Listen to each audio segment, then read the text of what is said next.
Bienvenidos una vez más, esto es Enterarte, como siempre compartiendo lo mejor de nuestros artistas, ya llegando a los últimos meses del año, los últimos meses del ciclo, pero te seguimos mostrando artistas consagrados y artistas que están comenzando, como ya fue nuestra costumbre durante estos 10 años y algunos meses. Para comenzar, como siempre, saludamos a las publicidades que están pasando por aquí abajo, que nos dan su venia algunas desde el principio, otras desde hace unos años, pero ahí están apoyando esta aventura del programa. También te decimos que podés vos visitarnos a través de las redes sociales, del Facebook, del Instagram y de nuestro canal de YouTube, que podés ver los videos que te hayas perdido. Así consultás o volvés a ver lo que ya has visto.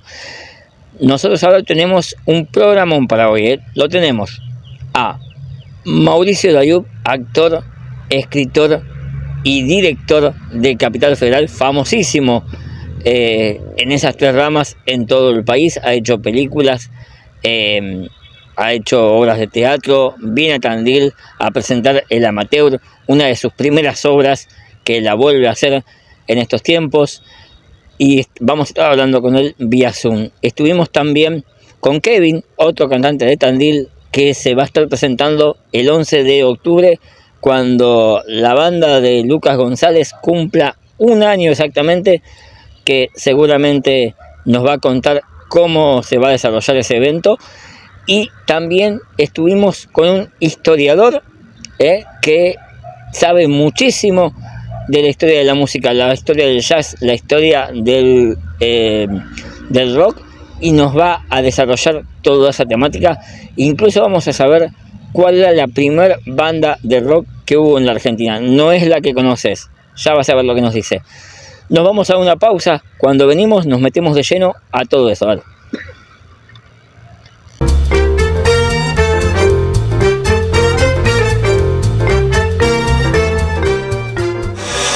Pentagrama, instrumentos musicales, 9 de julio 3043, celular 2284 55 47 57, horario de atención de lunes a sábados de 9 a 12:30 y de 16 a 20 horas. Pentagrama, instrumentos musicales, donde vive la música.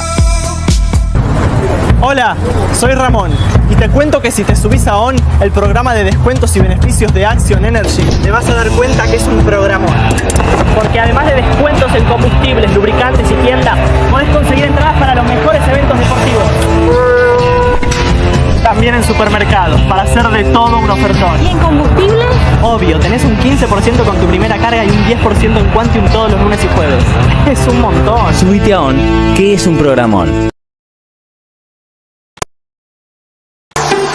Demolición de Solabarría de Héctor Gisler y familia en Avenida Pellegrini 2965. Trabajo con máquinas viales, aberturas antiguas, venta de materiales de construcción. Consultas al 2284 42 76 29 o por mail demolicionesolabarría@gmail.com.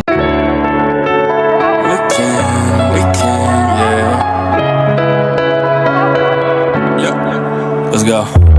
Keep up with the small talk. Fast car with the brakes off. We don't need to see that far. Yeah, I see you're a hot thing. I know I'm an option. It ain't gonna break my heart. We could make a plan instead of talking. We could check the vibe up in the room. Just saying I'm not the one.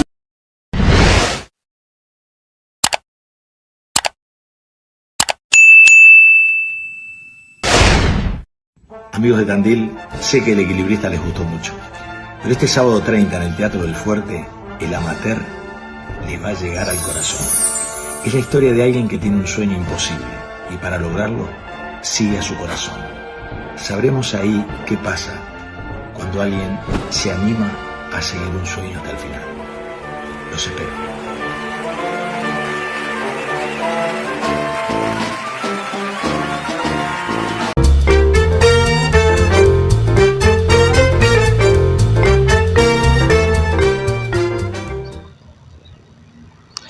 Bueno, como decía, ahora vamos a estar con Víctor Tapia. Él es historiador de música, él es tesista de la carrera de comunicación social, sabe un montón. La verdad que estuvimos charlando con él un tiempo prudencial para el programa, pero nos hubiéramos quedado toda la hora porque sabe de historia de jazz, de lo que es el rock, estuvimos haciendo comparativas, bueno, estuvimos hablando un montón y lo vas a ver en Enterarte en este momento. Víctor Tapia con nosotros, dale.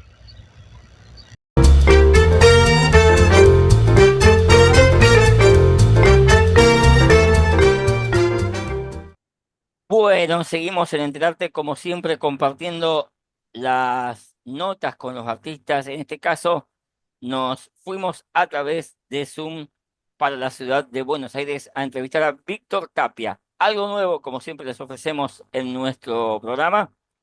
Esta vez Víctor no es ni músico, ni guitarrista, ni cantante, pero sí es historiador de música, sobre todo lo que tiene que ver con el jazz y con el rock.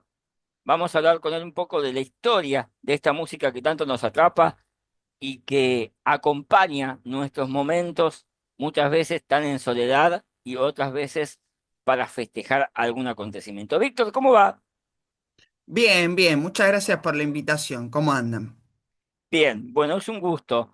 Bueno, ¿es correcto lo que decía? Sos historiador de todo lo que tiene que ver con música. Y además me olvidaba, sos tesista de la carrera de comunicación social, ¿es verdad? Exactamente, sí. He estudiado Ciencia de la Comunicación en la Universidad de Buenos Aires y desde hace varios años que estoy abocado a lo que es la investigación y la reconstrucción de los orígenes del rock and roll y del jazz en nuestro país, cosas que están íntimamente ligadas entre sí, de manera muy Ujú. estrecha. Son dos movimientos musicales que tienen una larga historia en nuestro país, pero que aparte uno no hubiera existido sin el otro. Básicamente el rock and roll en nuestro país emerge en el seno del jazz argentino, que tenía una historia que se remontaba mucho tiempo atrás, y humildemente estamos planteando una mirada revisionista sobre los orígenes del género, porque en general se ha fechado el origen del rock argentino más o menos a fines de la década de 1960 y nosotros sostenemos con muchas pruebas al respecto que así lo documentan, que el rock en la Argentina existía en castellano, con temas propios y de Vos sabés forma que masiva vos sabés que desde la década de 1950. ajá, vos sabés que yo pensaba mucho que el rock había empezado en los 60. Bueno, lo que más o menos se comenta en general, que el rock había empezado en los 60, imitando esas músicas que los que fueron cantantes prestigiosos querían interpretar de sus ídolos, ¿no es cierto? Había empezado en inglés en un principio. Pero bueno, hablabas al principio de estrecho vínculo que hay entre el jazz y el rock. En lo que va de Enterarte, que es un programa que difunde a los artistas independientes, hemos descubierto el vínculo de ciertos ritmos. Nosotros muchas veces vemos el folclore y el tango, vos ahora decís el jazz y el rock. ¿Por qué te parece que estas dos extremidades de la música tienen ese vínculo? Porque el jazz y el rock, si uno se pone a pensar, no es... yo no concibo la idea de que alguien que sea fanático del rock también sea fanático del jazz, porque son dos cosas diferentes. Imagínate, por ejemplo, Guns N' Roses, que es una música muy arriba, y Ray Conniff, por ejemplo, en el jazz. En el jazz, ¿por qué te parece que eso pasa? Sí, más que nada lo primero que hay que aclarar, que tanto afuera, incluso diría en los propios Estados Unidos, ni hablar en el caso estricto de la República Argentina que nos atañe, los primeros músicos que se dedicaron al rock and roll en general tenían una extracción jazzística.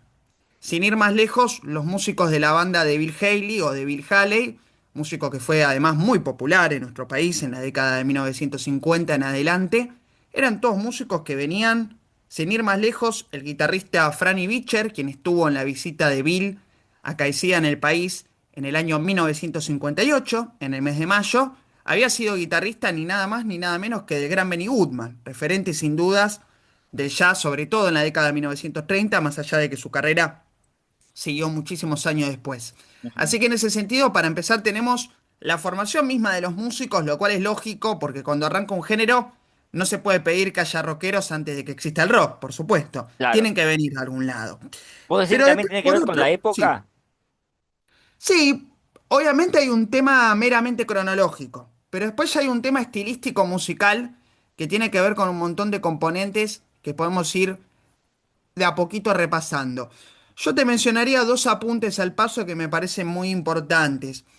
Uno tiene que ver con justamente un aporte muy importante que hizo la banda de Bill Haley, que la menciono mucho porque era el grupo de rock más popular en la Argentina de los 50. Por supuesto, después venía Elvis Presley, después venía Little Richard o Ricardito, pero Bill Haley fue el músico más importante en esa primera instancia de nuestro rock.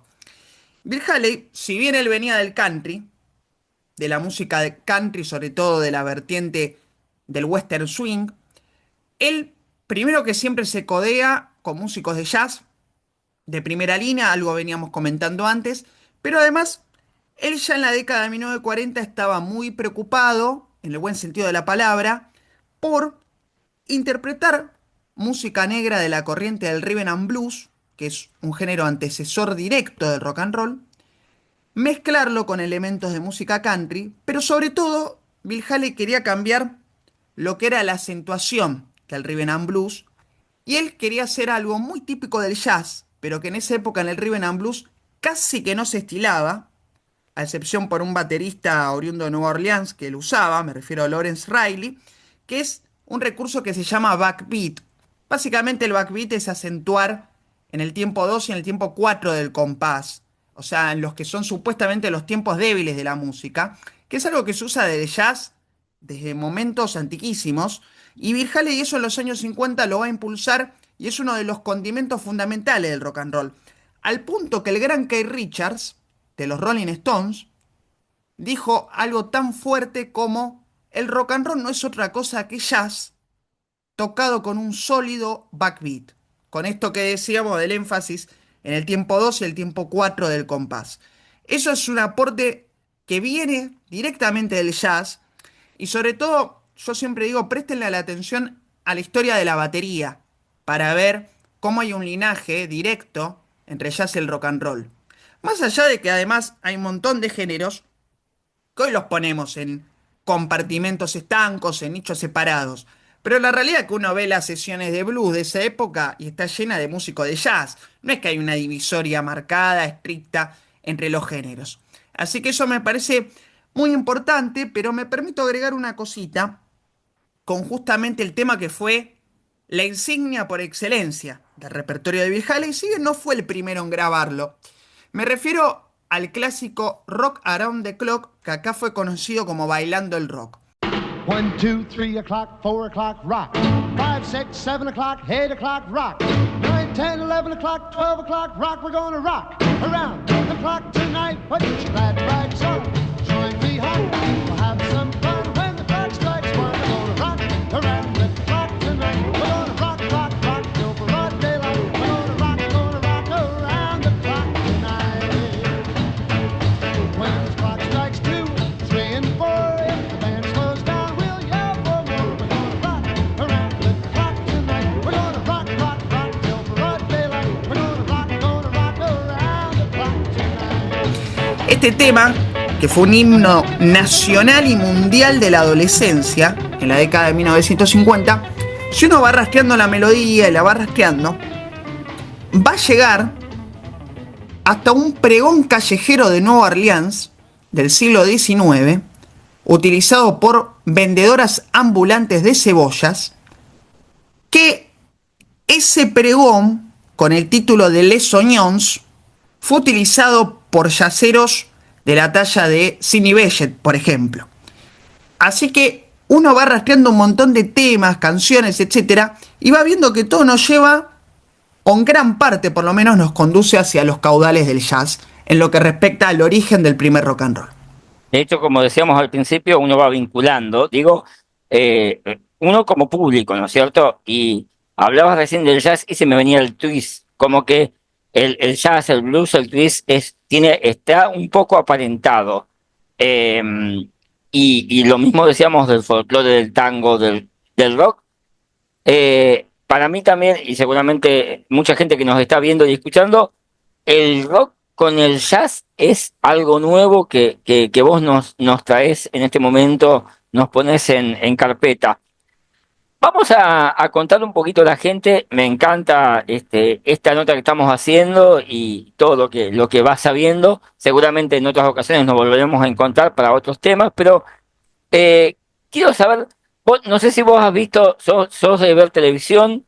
Sí. Sí, por supuesto. Viste Soy un hombre, aparte de medios, como ustedes, así que siempre estoy allí buceando. Viste que hace un tiempo, unos años atrás, se hizo, que se vivió por Canal 9, Los Sónicos, que era como la historia de la primer banda de rock. Eso, bueno, estamos recordando algo que fue ficción, pero ¿hay registros hoy en día en la Argentina de cuál fue la primer banda de rock? Sí, esa situación la hemos abordado con mucha cautela, con mucho cuidado y te puedo decir que ya tenemos algunas conclusiones al respecto. Lo primero que es fundamental y que yo creo que forma parte de la bisagra de este momento transicional que les describí antes, que en realidad las primeras agrupaciones que se dedican al rock en la Argentina no se presentan aún como bandas, aunque incluso en muchos casos complementen con todas las condiciones que tiene que tener lo que es una banda de rock. Digo, porque el término banda, en realidad si uno va arrastrando la genealogía de esa palabra, se va incluso a las bandas marciales, ¿no? Pero uno va viendo que a lo largo de todo el territorio argentino, el rock and roll era incorporado en el repertorio de las orquestas de jazz. Del año 55 al año 58 son las orquestas de jazz las que comandan la batuta. En ese sentido, lo que podemos decir, que la primera orquesta de jazz que llega al disco en la Argentina grabando un rock and roll fue justamente la orquesta que dirigía el trompetista Roger Santander, un intérprete muy reconocido de aquella época, que el 5 de diciembre del año 55, o sea, va a cumplir 70 años esa grabación que todavía la estamos buscando, pero tenemos todos los registros de la misma, grabó justamente Rock Around the Clock, el clásico de Bill Haley. Eso por un lado. Después por el otro lo que podemos marcar que el primero que graba de manera sistemática rock and roll fue el señor Eddie Pequenino, que era cantante y trombonista. Eddie Pequenino y sus Rockers, si bien era presentado como una orquesta de jazz, la realidad es que era una agrupación que a excepción del trombón de Eddie Pequenino, era la típica banda de rockabilly de la época. Estamos hablando de batería por Jorge Padín, contrabajo por Domingo Malagrica, después teníamos dos guitarras eléctricas, ambas, guitarra rítmica a cargo de Héctor Rea, y los solos que estaban realizados por Jaime Rodríguez Anido, y después teníamos a Arturo Schneider en saxo tenor y Eddie Pequenino en voz y trombón. Aquí viene el rock and roll. Hey, start it over those spotted time. Keep that polka rhythm by your side on the rock and rhythm all the time to get jumping. I wanna do the rock and roll with all my soul. Hey now, start it over those spotted time. Keep that polka rhythm by your side on the rock and rhythm. I wanna do the rock and roll with all my soul. Everybody now, boys, rock, rock, rock. Everybody roll, roll, roll. Everybody rock, rock, rock. Everybody do that crazy rock and roll. Lo más raro, entre muchas comillas, es la presencia del trombón, pero que de nuevo tiene que ver con la formación jazzística de las personas implicadas en este proceso. Eddie Pequenino y sus Rockers podemos decir que es la primera banda de rock, por más que todavía no se presentara como tal, que graba de manera sistemática. Ahora bien, yo siempre hago una declaración histórica que es válida para cualquier género y para cualquier época. No nos quedemos en los discos, porque siempre en la historia son más los músicos que no graban que los que graban, y pueden sacar discos todos al los mercado. tiempos, en todos los tiempos pasa lo mismo. Hoy Totalmente. en día nosotros vemos con Enterarte que son más los músicos que nosotros llamamos, están en las sombras, que no tienen la difusión, que aquellos que sí la tienen, que son capaz que 4 o 5, o ponerle hasta, puedo llegar a 10. Más. Acá, por ejemplo, hoy nos encontramos en la ciudad de Olavarría. En Olavarría, yo calculo que debe haber por lo menos más de 100 bandas o grupos de rock o de cualquier estilo, y los conocidos, los que siempre van a los festivales y se van presentando, son un 10%. Claro, sí, siempre es la punta del iceberg. El disco es un documento perfecto para hacer una primera aproximación, pero es totalmente imperfecto para una reconstrucción global. La realidad es que nosotros hemos hallado que ya para mediados del año 55, estoy hablando incluso antes de la primera grabación que les mencionaba de Roger Santander, había al menos un grupo juvenil, los Cometas, que siempre preciso los Cometas argentinos para no confundirlos con los Comets. Los Cometas. Exactamente. Que encima acá se traducían como los Cometas, entonces los podemos confundir. Este en realidad era un grupo formado por jóvenes, incluso su cantante era una chica adolescente de 16 años en ese entonces, que se hacía llamar Nelly Dors. Su nombre verdadero es María Nelly Giuesesi. Ella vive, la hemos podido entrevistar varias veces. Es la primera mujer, además, cantante de rock and roll de la Argentina, de la cual tengamos constancia. Y fue una agrupación que fue formada para marcar geográficamente en lo que sería el noroeste de la capital y del conurbano bonaerense, ¿sí? Entre los barrios porteños de Villarreal, localidades como, por ejemplo, Villa Lynch, etc. Ese grupo ya tocaba a mediados del año 55, en los meses de agosto, septiembre aproximadamente. Y es una agrupación que, si bien se presentaba como una orquesta de jazz, en este periodo transicional, es un grupo de rock hecho y derecho, formado por jóvenes. Y la realidad es que hay un montón de bandas que van surgiendo a lo largo de todo el territorio argentino. Los Paters fue otro grupo de los 50 que no llegó a grabar, pero actuaba todos los meses en Canal 7, que todavía no era Canal 7, era Radio Belgrano Televisión. Los Paters lo comandaba un tal Dani Santos, que luego se haría muy conocido ya en la década del 60 entrada, en la época de la Nueva Ola, con el apodo y nombre artístico de Dani Santos. Pero hubo un montón de grupos por todos lados, algunos de los cuales tenemos mayor constancia que otros. Pero claramente el rock se desperdigó como reguero de pólvora a lo largo del territorio argentino en el segundo lustro de la década del 50. En ese momento, para ubicarnos musicalmente, solamente predominaba un poco el tango. El jazz era el predominante principal y aparecía, digamos, lo que era el tango. No es que predominaba, me corrijo. Y el rock empezó a romper un poco todo ese prejuicio. Sí, lo que hay que marcar es que Argentina en ese sentido tenía una peculiaridad, a mi juicio bastante positiva en cuanto a la riqueza musical, es que la tradición jazzística argentina tenía mucho tiempo ya. En ese sentido, las primeras agrupaciones que se presentaron con el nombre de jazz bands, al principio todavía no castellanizado, se remontan al año 1919, ¿sí? Por ejemplo, el violinista Raúl Ipov, que tenía la América Jazz Band en el año 19, y ya en el año 22 graba la Jazz Band del vasco Eleuterio Iribarren, quien estaba radicado en el país, que hizo una carrera tremenda. Y también hay que señalar algo muy importante, y que tiene que ver con esto del cosmopolitismo que había en Argentina, es que los músicos de nuestro tango fueron precursores en la década del 20, me animo a decir antes, del jazz. Tipos de la envergadura y de la talla de Francisco Canaro, Osvaldo Fresedo, Francisco Lomuto y tantos más, Roberto Firpo, en la década del 20 tenían, a la vez que sus orquestas típicas, una jazz band con el adosado de vientos y batería. Y por suerte grabaron mucho, incluso había ya bastantes composiciones de ellos mismos o de compositores locales, además del acervo que nos venía de los Estados Unidos. Así que en ese sentido se da algo muy interesante y muy pocas veces revisado, que tiene que ver con que el jazz en la Argentina lo formaron los tangueros y el rock en la Argentina lo fundaron los jazzeros. Digo, ¿considerás conmigo que lo que decías antes es un 50-50?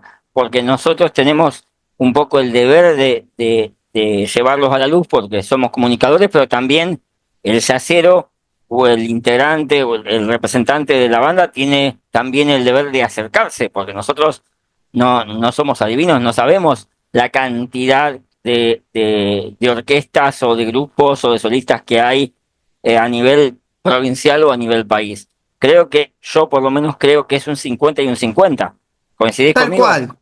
No, exactamente. El músico y el comunicador en este caso tienen que ir de la mano, siempre juntos en un medio que muchas veces es hostil para la difusión de cierto tipo de propuestas artísticas.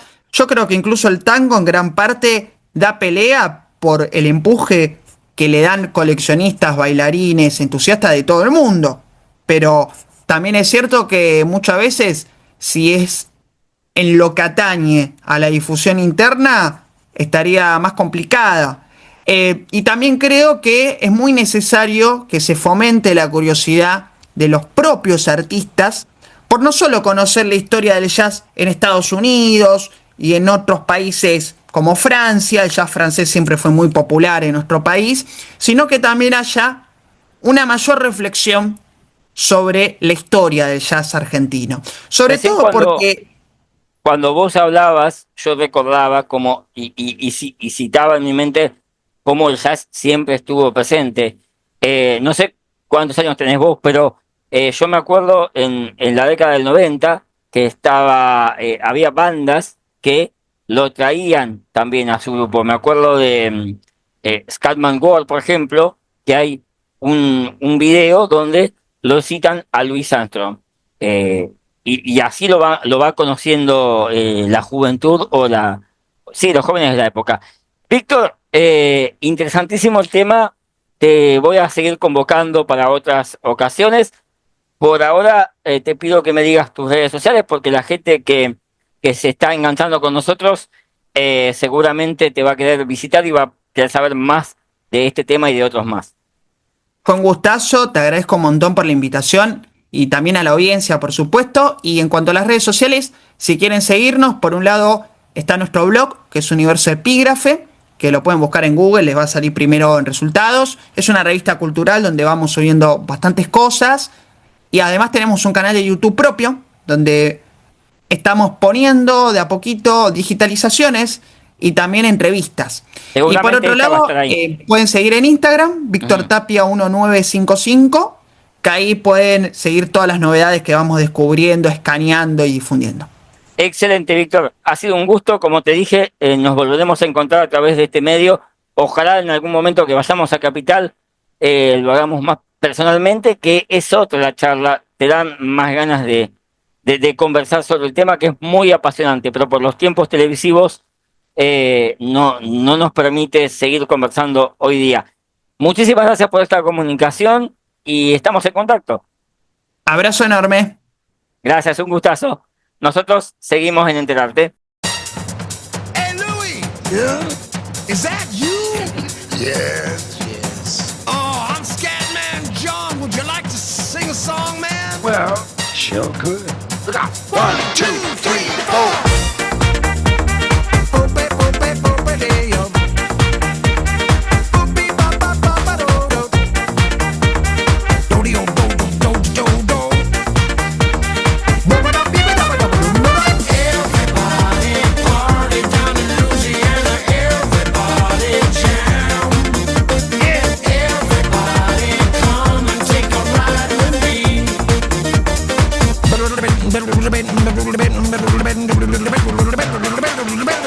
Follow me, everybody, let's head down south to the land of the man with the message. His name was Satch and he played on the natch. Every time he played the horn, another blues was born. Everybody saying that the way he was playing had the whole world praying that he never gonna stop. He taught the scat man all about scat. He's the father of it all, as a matter of fact. Louis was a legend in New Orleans in the Louisiana Dixieland scene. He made a decision that the old time religion could be played out the horn and the blues was born. Satch knows breathing deep in my soul. Let me sing it to you, hallelujah. Hey, hey, what do you say?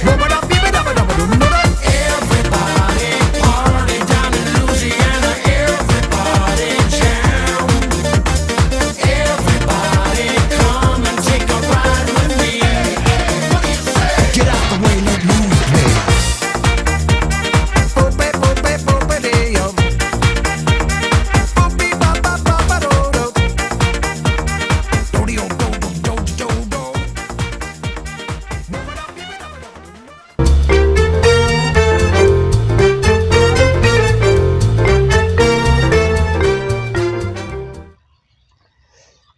Bueno, muy bien, gracias, Víctor. La verdad, espectacular.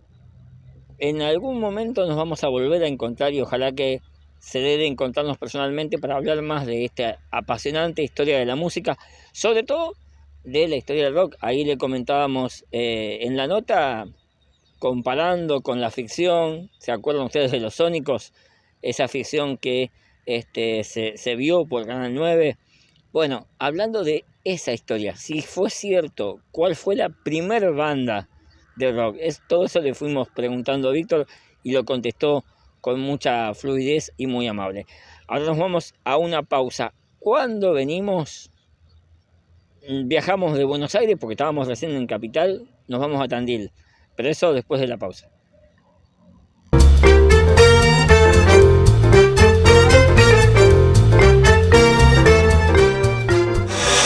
Pentagrama, instrumentos musicales, 9 de julio 3043, celular 2284 5547 57. Horario de atención de lunes a sábados de 9 a 12:30 y de 16 a 20 horas. Pentagrama, instrumentos musicales, donde vive la música. Hola, soy Ramón y te cuento que si te subís a ON, el programa de descuentos y beneficios de Action Energy, te vas a dar cuenta que es un programón. Porque además de descuentos en combustibles, lubricantes y tiendas, podés conseguir entradas para los mejores eventos deportivos. También en supermercados, para hacer de todo un ofertón. ¿Y en combustible? Obvio, tenés un 15% con tu primera carga y un 10% en Quantium todos los lunes y jueves. Es un montón. Subite a ON, que es un programón. Demolición de Solabarría de Héctor Gisler y familia en Avenida Pellegrini 2965. Trabajo con máquinas viales, aberturas antiguas, venta de materiales de construcción. Consultas al 2284 42 76 29 o por mail demolicionesolabarría@gmail.com.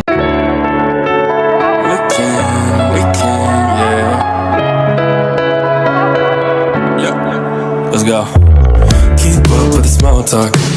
Fast car with the brakes off. We don't need to see that far. Yeah, I see you're a hot thing. I know I'm an option. It ain't gonna break my heart. We could make a plan instead of talking. We could check the vibe up in the room. Just saying I'm not one.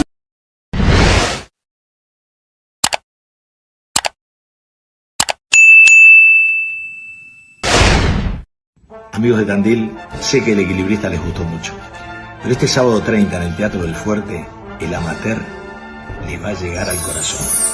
Es la historia de alguien que tiene un sueño imposible y para lograrlo sigue a su corazón. Sabremos ahí qué pasa cuando alguien se anima a seguir un sueño hasta el final. Los espero.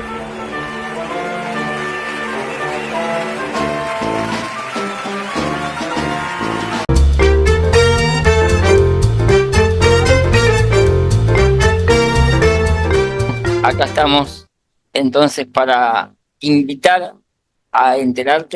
a ustedes a lo que va a pasar el próximo 30 de agosto en el Teatro del Fuerte, y estamos con su protagonista, Mauricio Darug, quien es un eximio actor de nuestro país que ha recorrido un montón de obras de teatro, de programas de televisión, además ha escrito libros, y lo saludamos. Mauricio Darug, ¿cómo va? Bien, buen día, ¿cómo estás? Buen día, Mauricio. Bueno, primero gracias por esta oportunidad de volverte a entrevistar. Le contamos un poquito a la gente. Ayer habíamos hecho la nota y nos había fallado, y Mauricio tuvo la gentileza y la amabilidad de volver a aceptar nuestro pedido. Mauricio, bueno, sí. Estamos para contarle a la gente lo que va a pasar mañana sábado en el Teatro del Fuerte, pero queremos recorrer un poco de tu carrera. Yo al principio decía que habías recorrido novelas, teatro, bueno, habías escrito un libro, y me acordaba cuando era chico me acordaba, y un poco también lo leí, de aquel tiempo cumplido con grandes actores así en Canal 7. Así empezaste, Alberto ¿verdad? de Mendoza. Sí, los primeros programas de televisión que hice, tenía 20 y pico de años. Recuerdo haber hecho una obra de teatro que, bueno, gustó mucho, que llamó mucho la atención de los productores, de los actores. Se llamó El Primero la obra. Era una obra norteamericana que le hicimos una adaptación argentina. Se trataba de una cola en la que 5 personajes luchaban por el primer lugar. Hablaba un poco de la competencia que había en ese momento en el mundo. Y bueno, vinieron a vernos los directores, los productores, que nos iban convocando para los primeros trabajos, porque era un espectáculo que la crítica había destacado muchísimo, diciendo que renovaba los caminos del arte teatral. Ujú, ujú. Sí, recordaba eso. Bueno, también, como decíamos ayer, has pasado por varios públicos, incluso con el juvenil e infantil, estando en Amigobios. ¿Cuál Sí. de todas los trabajos te ha gustado más? ¿Cuál de todos preferís de los que has hecho? ¿Qué público? Bueno, a mí me gustan, la verdad, que los tres rubros, ¿no? El teatro, el cine y la televisión me gustan por igual. Tal vez tengo más injerencia en el teatro porque soy autor, actor, productor, director, pero la verdad que tengo muy lindos recuerdos de todos los trabajos, aun cuando en la tele no siempre me dieron los papeles que me hubiera gustado hacer.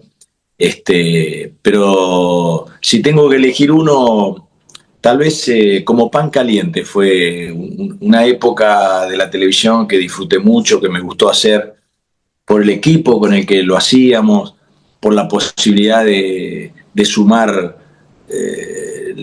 las primeras cosas personales que después me permitieron tomar confianza y escribir mis propias historias y poder ser también guionista, no solo actor, sino también compartir lo que me pasa ahora en el teatro, que subo arriba del escenario historias que me pertenecieron, que fueron parte de mi vida y que ficciono para poder compartirlas con el público.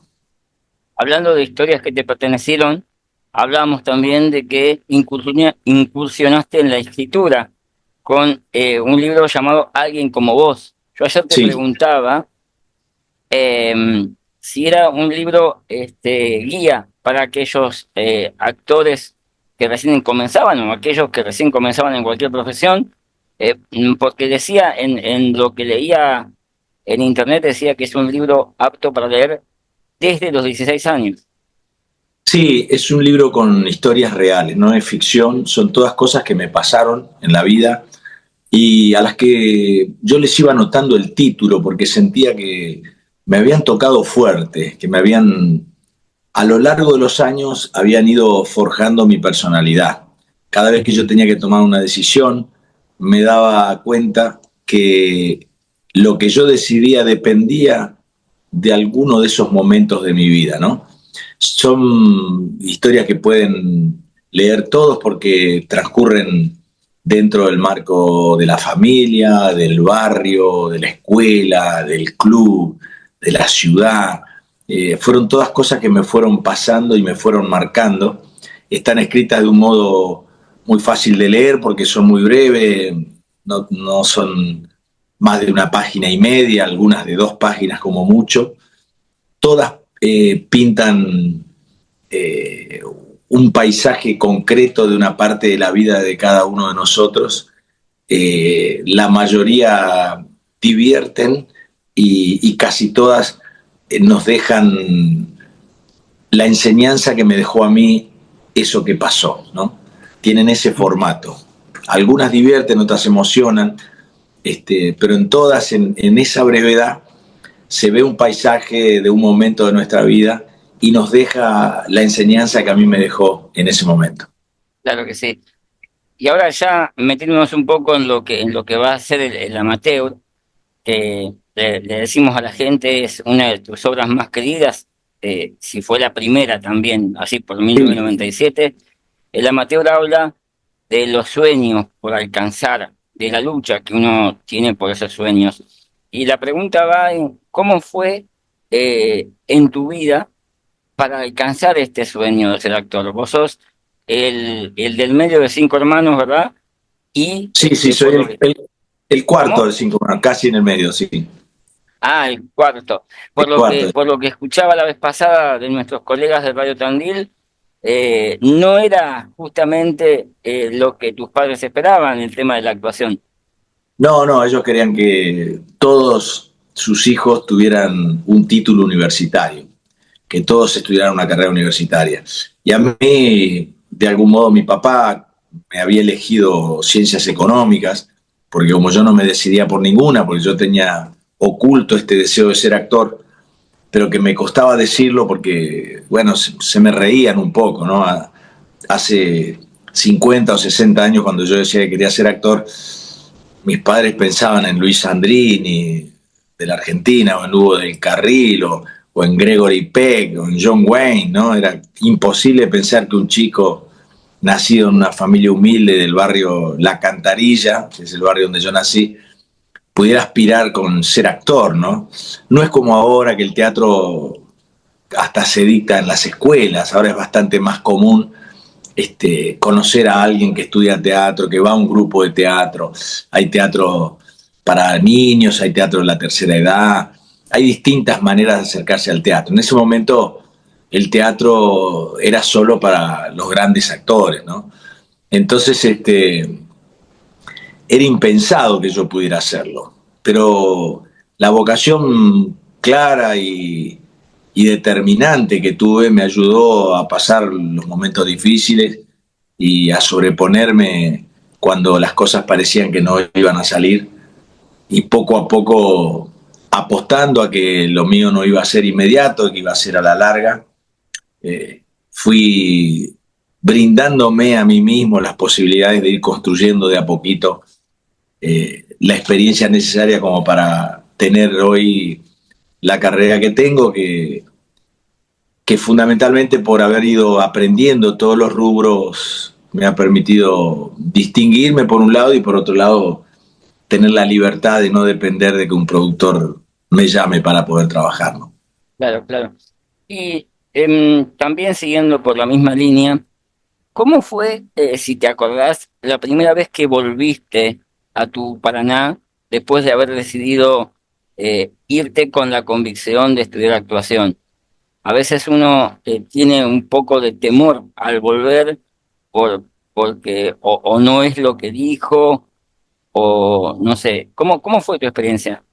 Bueno, a mí mis padres, cuando yo decidí dejar la carrera y les dije que iba a hacer lo que yo quería, una de las cosas que me dijeron fue que si no me iba bien podía volver cuando quisiera, que la casa quedaba abierta para que yo pueda volver. Para mí volver era fracasar, era no haber podido con lo que yo había elegido.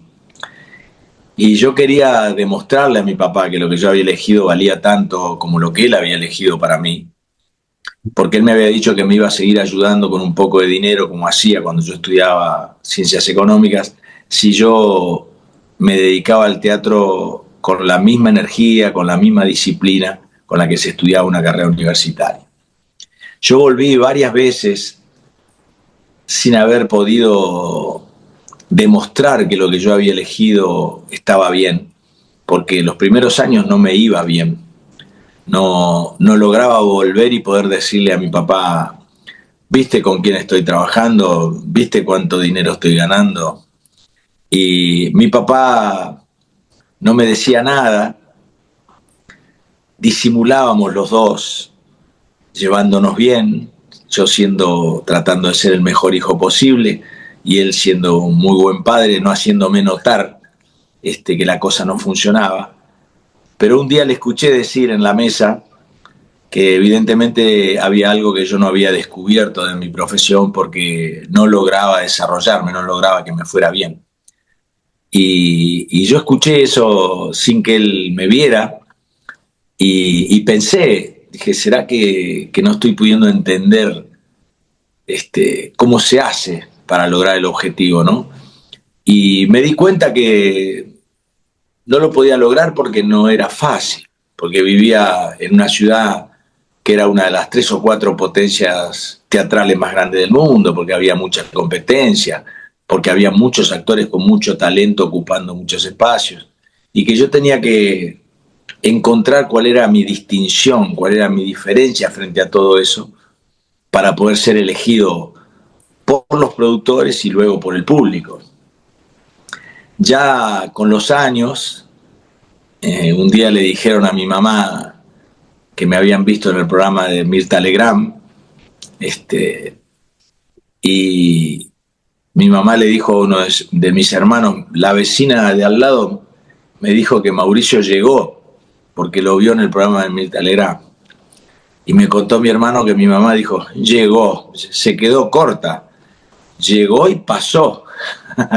Como que había sido aún mucho más de lo que ella esperaba. Y creo que ahí como que se concretó un poco este deseo que yo tenía, era de que mi papá advierta de que yo había hecho las cosas bien a pesar de que no había hecho lo que él había elegido para mí. Claro que sí. Y lo que contabas en el Instagram, que repetimos, la gente, si quiere visitarte, puede hacerlo a tu Instagram, Mauricio Dayub. Dayub se escribe.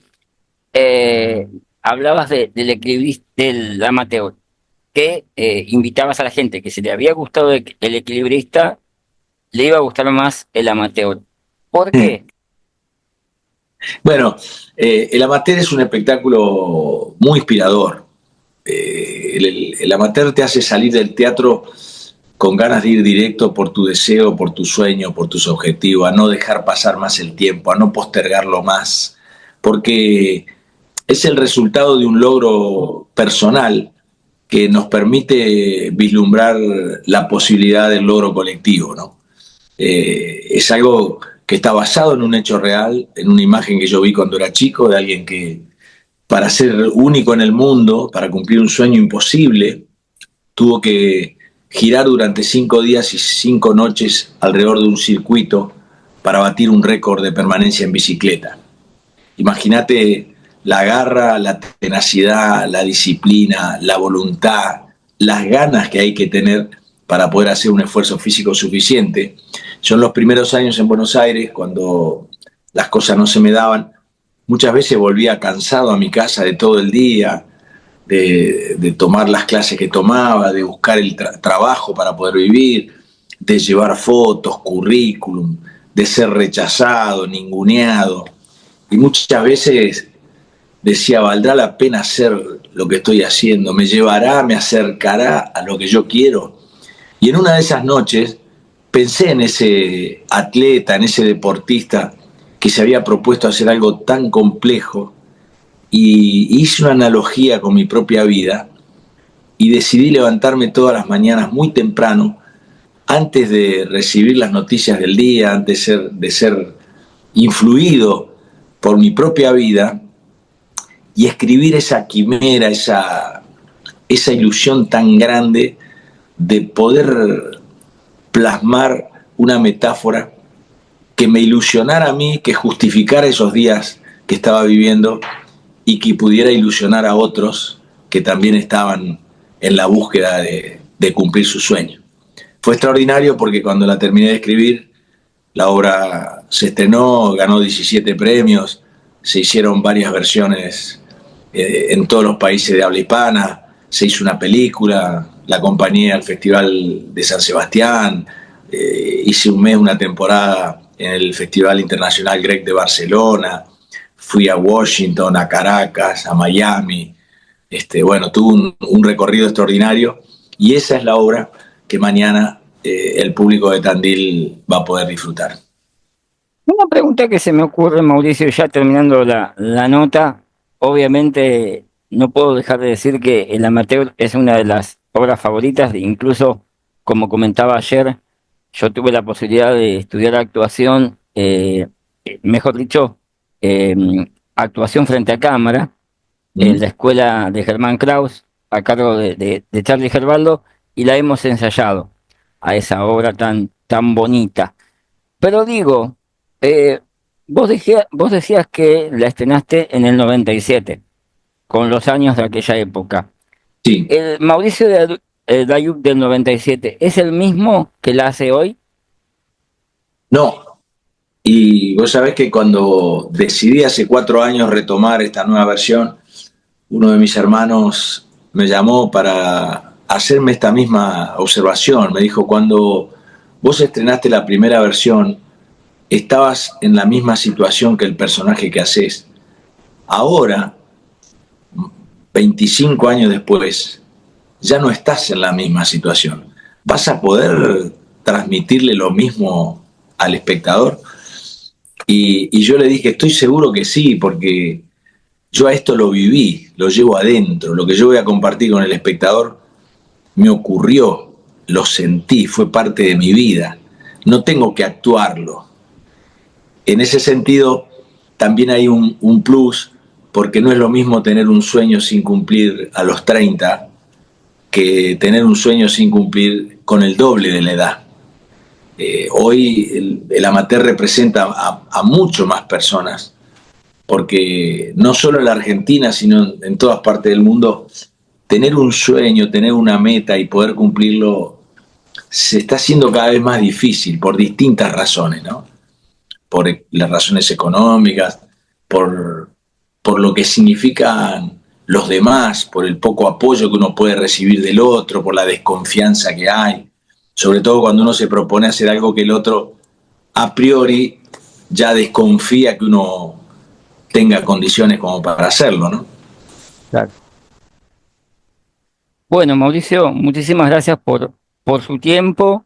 Por Invitamos favor. a la gente entonces a que mañana, ya falta poquito, me imagino que estará con toda la expectativa y la ansiedad de lo que es la función en el Teatro Sí, del sí. Fuerte a partir de las 21, el amateur. Están aquí al lado en el depósito cargando la escenografía, las luces, toda la técnica para salir. Anoche la hicimos en mi sala acá en Palermo, en Chacaré de Anteatre. Así que vamos con toda la expectativa para ver si con el amateur logramos emocionar al público de Tandil tanto como lo hicimos con el equilibrista. Claro que sí. ¿Y tiene ya las fechas posteriores a dónde va a seguir la gira? La semana que viene me toca Catamarca, La Rioja y Tucumán. Después me toca Varadero, me toca Dolores, me toca General Belgrano. Bueno, es larga la gira. Estoy volviendo a algunas ciudades en las que ya estuve. Hay algunas en la provincia de Buenos Aires, San Fernando, Morón. Este año estoy tratando de cumplir con todas las plazas prometidas en Argentina, y el año que viene, en el 2026, vamos a iniciar el año haciendo Chile, Paraguay y República Dominicana, donde tenemos una invitación de un festival internacional. Bien, excelente representante de nuestro arte argentino, Mauricio. Muchísimas gracias, muy amable por la nota. Un gusto. Seguramente nos veremos. Mañana no puedo yo estar porque no estoy en Tandil, pero no va a faltar la oportunidad de volvernos a encontrar. Así será. Un abrazo grande. Y gracias, muy amable a usted. Nosotros seguimos en Enterarte. Amigos de Tandil, sé que el equilibrista les gustó mucho, pero este sábado 30 en el Teatro del Fuerte, el amateur les va a llegar al corazón. Es la historia de alguien que tiene un sueño imposible y para lograrlo sigue a su corazón. Sabremos ahí qué pasa cuando alguien se anima a seguir un sueño hasta el final. Los espero.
Muy bien, llegamos al final y como les digo, nos vamos preparando porque estamos entrando en la recta final. Enterarte duró 10 años y unos meses y ya dentro de muy poquito llega al final definitivo.